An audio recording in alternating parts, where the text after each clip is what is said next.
When Theresa May arrived for lunch with JeanClaude Juncker just after 1 p.m. Brussels time on Monday, it seemed that a deal on the Irish border was done. In reality, language on the key text was being changed back and forth right up until noon, while the British Prime Minister was still in transit. Despite weeks of effort, however, the lunch that was to deliver the deal was blown up by a fateful phone call. It was to be the most bizarre day yet in the Brexit process. The day began with a text message at 7 a.m. 6 a.m. Irish time from an EU source to say there had been no breakthrough in discussions during the night. On RTE's Morning Ireland, Minister for Foreign Affairs Simon Coveney struck a gloomy note. "We have had a discussion on text," he said, "but we don't have agreement yet. We're not quite yet where we need to be. Brexit and the Irish border, is there a proposal on the table?" At Simon Coveney says more work needs to be done. Pic.twitter.com Kexair, Morning Ireland at Morning Ireland December 4, 2017. That draft was the result of weeks of painstaking negotiation between the EU, UK, and in the latter stages, Irish officials. Previous Thursday, the 30th of November, had seen an intense and difficult round of talks. But a joint EU-UK draft emerged. The text was entitled Joint Report from the Negotiators of the European Commission and the United Kingdom Government on Progress during Phase 1 of negotiations under Article 50. At around 11:45 a.m. on Monday, just before Mrs. May's lunch date, Root News got sight of a key paragraph in the draft text. Paragraph read: "In the absence of agreed solutions, the UK will ensure that there continues to be no divergence from those rules of the internal market and the customs union which, now or in the future, support North-South cooperation and the protection of the Good Friday Agreement." This was a startling development. There had been no indication at all that Britain was prepared to concede any notion of no regulatory divergence, a concept interpreted by many as akin to Northern Ireland staying inside the EU's single market and customs union while the rest of the UK left. At 11:48 a.m. a second source confirmed that the paragraph was accurate, but that it had been revised to replace no regulatory divergence with continued regulatory alignment. With confirmation from a second source, Root News felt confident to run a story that the UK had essentially conceded the principle of Northern Ireland cleaving closely to EU rules, so as to satisfy Irish demands that Brexit would not produce a hard border. I tweeted the draft paragraph on no regulatory divergence at 12:16 p.m. Brussels time, sending out a second tweet at 12:20 p.m. to say the draft text had been updated to reflect continued regulatory alignment.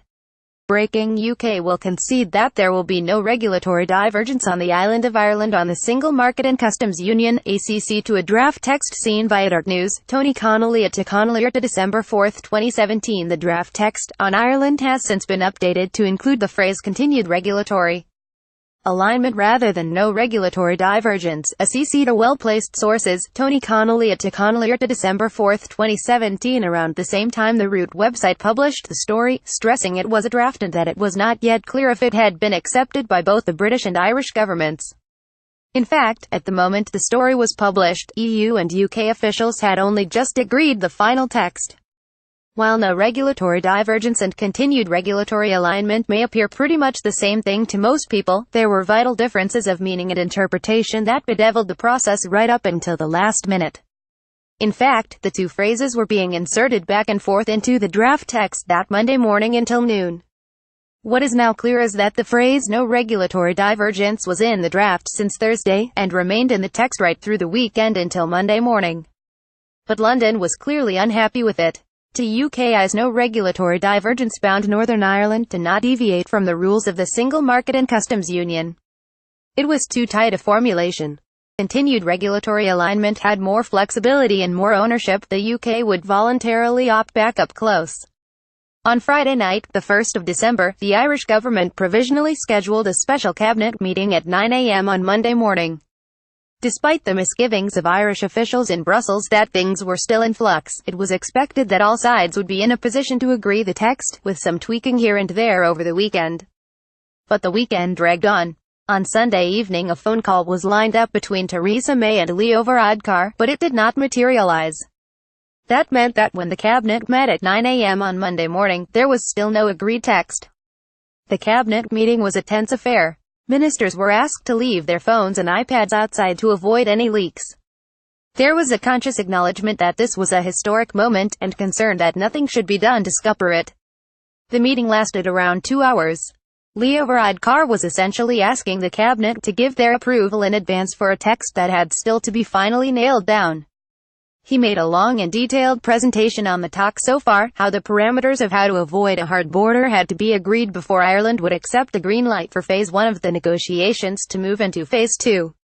He also spelled out the progress which had been achieved on protecting the Common Travel Area CTA, an issue which had obvious repercussions for a number of ministers and departments.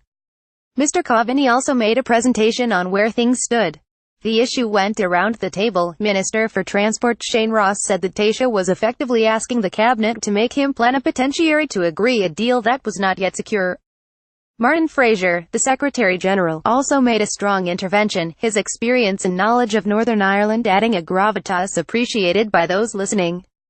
Just before 11 a.m. Irish time, Mr. Fraser left the cabinet meeting and returned to say that JeanClaude Juncker was on the phone to speak to the Taoiseach. Mr. Varadkar left the room and Mr. Coveney resumed the meeting just before it drew to a close. Mr. Juncker told the Taoiseach that Britain had accepted the joint text. Mr. Fraser then returned to the cabinet room and suggested that Mr. Coveney join the Taoiseach. A call then came from Donald Tusk, the President of the European Council. The deal was on. The Department of the Taoiseach announced that Mr. Varadkar would make a statement in government buildings at 2:30 p.m. Irish time. A short time later, Mr. Tusk fired off a light-hearted tweet: "Tell me why I like Mondays encouraged after my phone call with Taoiseach at campaign folio on progress on Brexit issue of Ireland. Getting closer to sufficient progress at December. Tell me why I like Mondays encouraged after my phone call with Taoiseach at campaign folio on progress on Brexit issue of Ireland. Getting closer to sufficient progress at December EUCO. Donald Tusk at UK President, December 4, 2017. Just before he hosted the British Prime Minister lunch, JeanClaude Juncker met the Brexit steering group in the European Parliament. He told them that the European Commission and British negotiators had agreed the text, they were just waiting for approval from the Irish cabinet. Juncker was very clear there was no problem with the draft on Ireland, says one source who was present. They were waiting on word from Dublin on a text which had been agreed between the British and the Commission. They were confident they would get a positive response. There was no question that there was a problem back in London with the text." Shortly afterwards, committee member Philippe Lamberts, a Belgian Green MEP, briefed journalists outside the European Commission's Berlaymont headquarters. He showed how the text had called for continued regulatory alignment from those rules of the internal market and the customs union which now or in the future support North-South cooperation and protection of the Good Friday Agreement. He was confirming RTE's story. At around 12:30 p.m. Brussels time, Theresa May arrived in a fleet of limousines, sweeping past reporters and into the Berlaymont building for her working lunch. By that stage the draft text was closed, meaning officials had signed off on it. It just needed Mrs. May's and Mr. Juncker's political imprimatur. The mood in Dublin was warming. In the markets, sterling was on the rise. On RTE's News at 1, Mr. Coveney said, "Certainly the indications we have is that we are in a much better place than we have been in Brexit negotiations to date. We have now language that gives us the safeguards we need, that there is reassurance for people there is not going to be a re-emergence of a border." However, as news of the two versions of the draft text spread, the mood was much darker in DUP headquarters. Jeffrey Donaldson MP dismissed the report. "That is not our understanding of the UK government's position," he said. The DUP hastily organised a statement by leader Arlene Foster. "We will not accept any form of regulatory divergence which separates Northern Ireland economically or politically from the rest of the United Kingdom," she said. "The economic and constitutional integrity of the United Kingdom will not be compromised in any way. We will not accept any form of regulatory divergence which separates Northern Ireland economically or politically from the rest of the United Kingdom." pic.twitter.com/cbvdict. Arlene Foster at DUP leader, December 4, 2017. 20 minutes later, Mrs. May left the lunch and held a 15-20-minute phone call with Ms. Foster. A pale Theresa May came back to the lunch table. The deal, which had seemed so close, was dead. The Taoiseach was forced to postpone the 2:30 p.m. statement. As the news sank in, sterling began to fall again. The government called the new press announcement. The Taoiseach, Tánaiste Simon Coveney and Helen McEntee, the Minister for European Affairs, walked onto the podium grim-faced. Mr. Varadkar expressed surprise and disappointment at the scuppering of a text which had been agreed. Suffice to say, there was thinly disguised fury in Brussels and Dublin.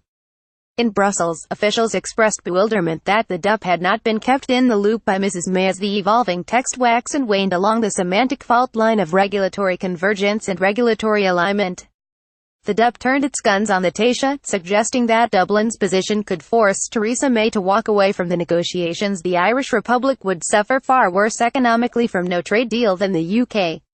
Mr Varadkar may try to appear calm on the surface, but he is playing a dangerous game, not with us but with his own economy.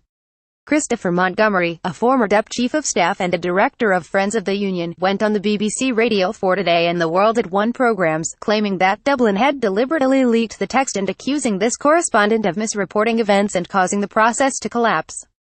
Andrew Murison, a Eurosceptic Tory MP and chair of the Northern Ireland Affairs Select Committee, told the Financial Times it was simply a breakdown in communication and a misunderstanding between the government and the DUP. By Thursday, the temperature in the rhetoric had yet to cool. The Eurosceptic MP Bernard Jenkins said on the Today programme that the European Commission is playing Ireland like a harp. But contacts were revived. The view in Brussels on Wednesday was that Theresa May was the author of her own misfortune and she needed to stew for a short period.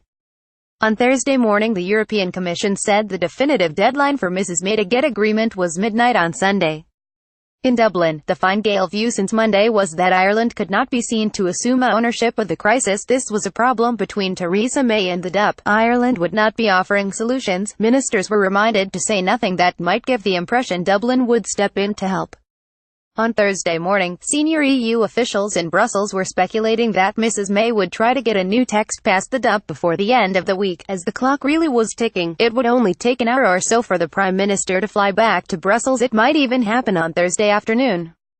In Dublin, the Taoiseach is thought to have received signals on Thursday afternoon that British Prime Minister would make a second attempt that night, or early on Friday morning.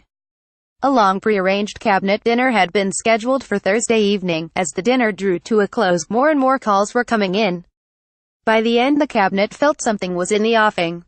In Brussels, the office of Donald Tusk announced he would make a statement at 0750 on Friday morning. A spokesman clarified that Mr Tusk was due to fly to Hungary at 8:15 a.m. and he would be making a statement whether Theresa May was ready or not. This is seen as an effort to keep the pressure on London. At 7:45 p.m. on Thursday evening, I received a text from a senior European Commission source that calls had taken place between Theresa May and JeanClaude Juncker, with calls between Downing Street and the Taoiseach ongoing. There's a lot of activity, the source said. There's a desire to reach agreement tonight or tomorrow morning.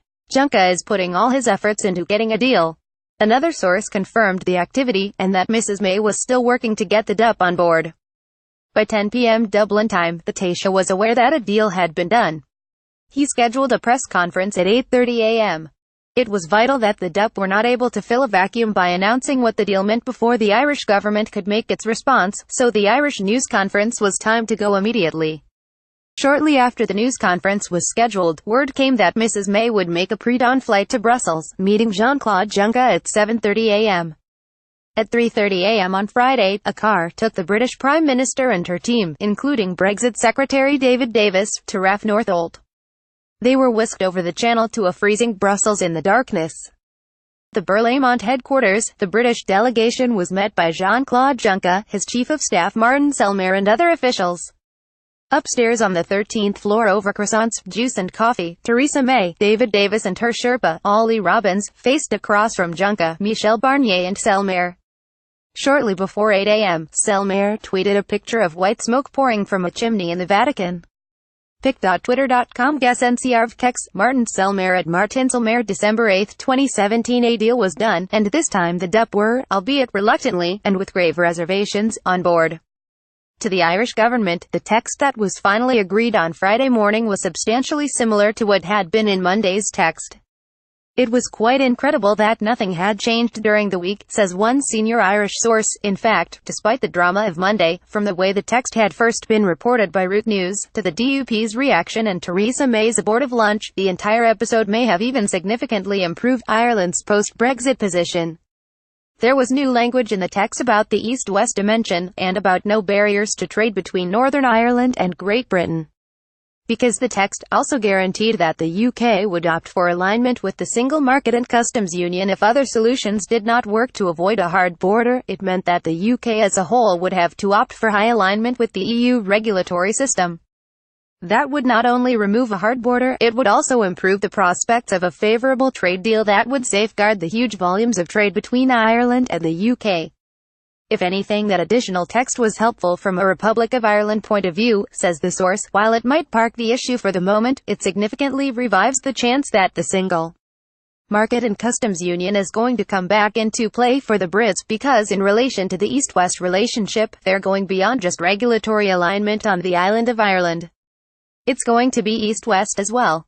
If anything, the DUP have inadvertently made Theresa May's life more difficult down the road, but Ireland's chance of getting a more favourable outcome has been positively improved.